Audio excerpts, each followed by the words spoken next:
Here's a look at the coming strap from the saddle position. So from the saddle position, when we set up the coming strap, this will normally be set up when we've got an opponent that we've got their control leg and they're flaring this knee out, trying to escape. So when we see this, that presents this opportunity to set up this movement. In essence, what we want to do is we want to get this leg trapped above their knee here.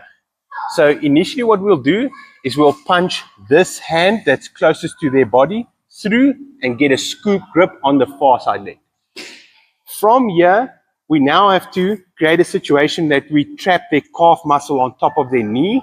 So how we do this is we now move that closer, punch that through as well, removing this leg because we've got this control now. We can even take this hand and grab our own shin.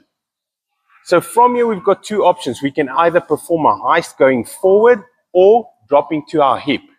So as we drop to our hip, we're going to free this leg and trap this leg of theirs. So we're going to drop to the side in this situation.